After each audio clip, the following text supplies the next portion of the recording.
All right, YouTube. Last video I made, people were asking me, there's a couple comments where people asked, how do I get all these sales? Like, how do I generate so much work, right? And like, I do it all off like 4 or 5 main customers is how I do it.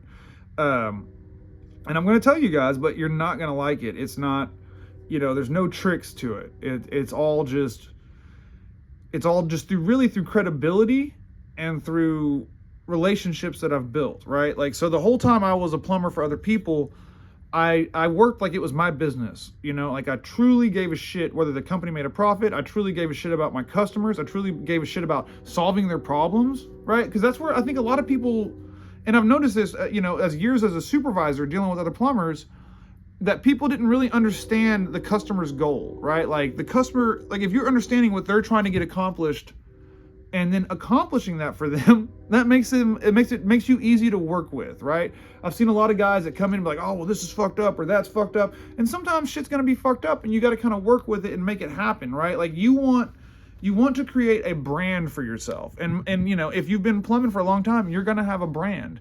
And like the way you find out what your brand is, well, you don't find out about it, everybody else knows about it, is it's what people say about you when you're not in the room, right? So like, a lot of my customers in the past, like when I'm not in the room, like I know they've told me what they say about me behind my back. And they're like, like, man, we just call Corey, it goes away. Problem goes away. He just shows up, knocks it out, find a cheap way, find the right way, the best way, whatever. I always find a way. Like, and I'm gonna do it, like I'm gonna give you options. And I don't give a shit what you want, because I'm never trying to make my money off one sale. Okay? I'm trying to make my money off the aggregate, off the fact that I'm fucking cold at this. I'm going to do a good job consistently. So I know that as long as I stay working, I'm going to be making bank. And fucking A, I am, dude. Like, I am like real, like the money is like really coming in. And there's no tricks, there's no tricks. And like the way I met these people is a lot of that is kind of fluky, right? Like it's just once you get out there and you're pushing to get work, you're going to run into people that need plumbing work. If you have to put the effort out. You can't if you just sit at home and hope that like GCs are going to call you, they're not, right? You're going to have to take advantage of opportunities. You're going to have to, every time you do show up, you need to fucking show up. You need to like solve problems, go the extra mile. If there's little things that you can do to not be a pain in the ass, like sometimes like, oh, well, hey, we said, we didn't charge you for this, or like something else goes wrong and you can fix it. And like, be easy to work with. Be someone that they're just like, that they want to just call you because whenever you show up, the problem goes away. And that's what the same thing with my construction. Because I have one of my customers, which is like my second biggest customer. They are not a shit and get company. These motherfuckers will have like 50-page plan. Literally, this literally happened. They had 50 pages of plans printed out for a fucking ice maker. An ice maker install where there was already water and drains and shit. Like they had plans drawn out like a motherfucker. And they are not a shit and get. They're very meticulous company. And so like what I need to do to make them happy is different than what I need to do to make my GC that I work for that has 500 jobs going all at once and he wants everything done fucking yesterday. And it's like you have to be willing to accommodate. If you're just like, you have to be a one size fits all guy.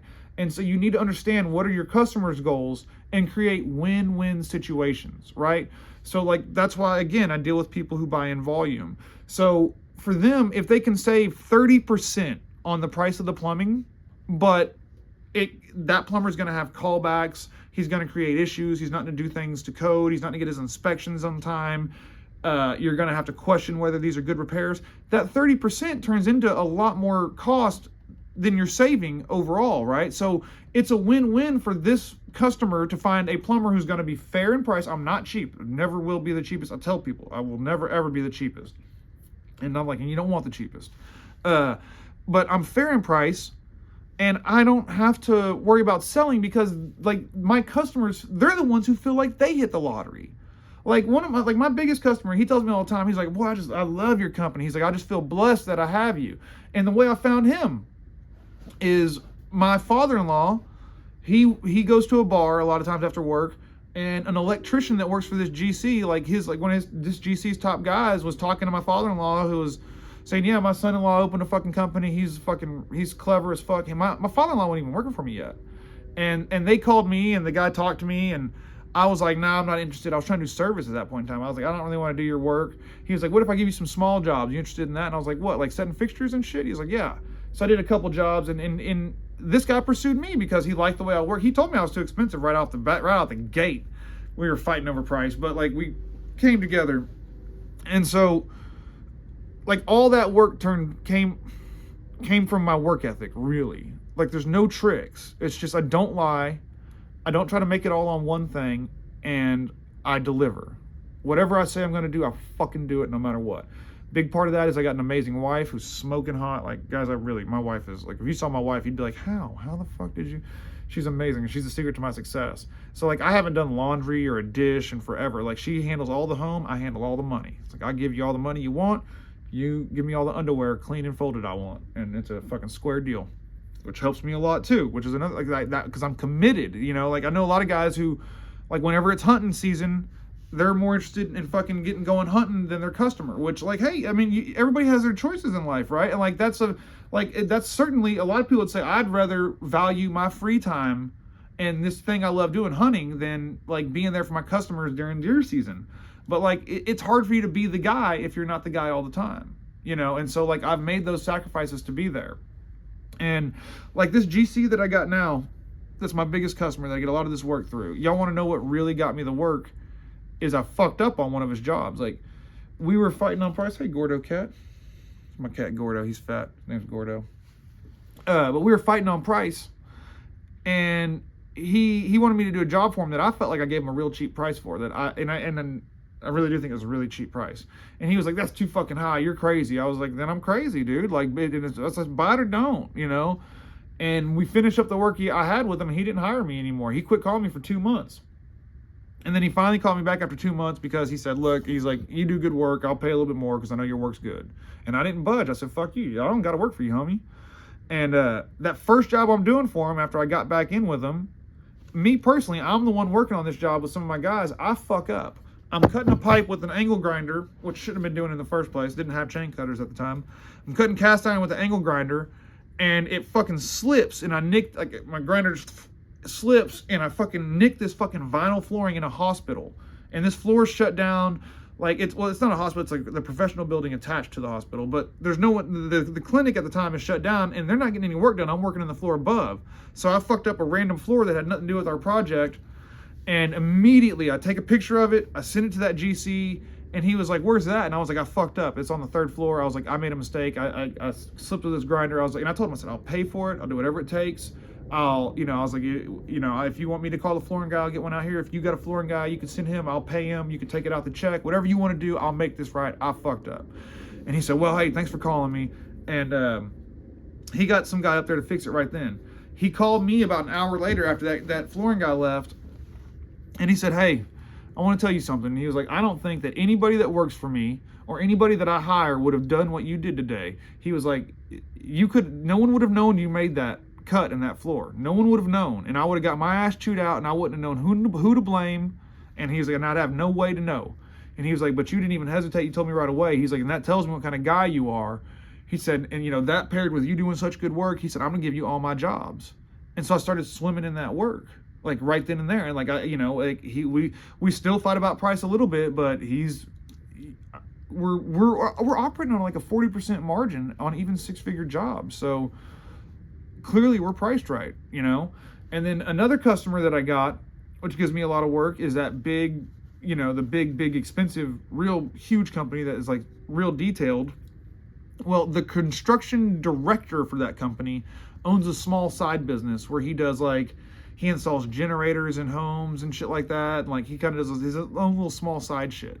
And he got my number through a buddy, like his buddy knew my buddy who knew, and got me. And he asked me if I'd be willing to do some gas lines for him for these generators. And I was willing to do it. And I did a couple. And he was just talking to me about like my company. And I was talking, this is when I first started out and what my plans were.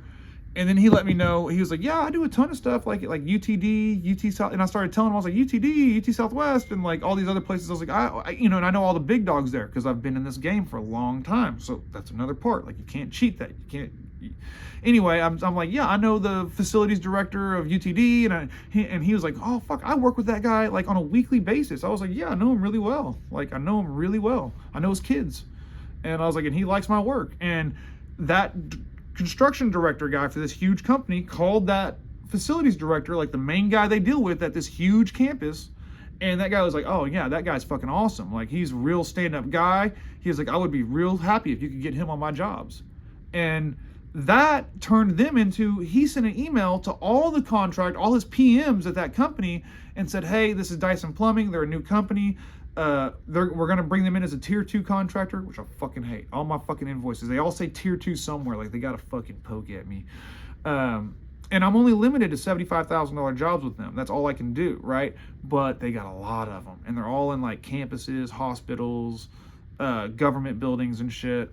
And they love me, right? But like the way I have to make them happy is different than the way I have to make like the angry redneck GC who's fucking wants it done now. These guys are very detailed. It's like you have to, you need to be easy to work with for your customer. You need to understand what their goals are and find a way to create a win-win for both of you, where like you're helping them win and it's enriching you in the process. And so that's not some fun sales video, but I think it's the shit that everybody can do.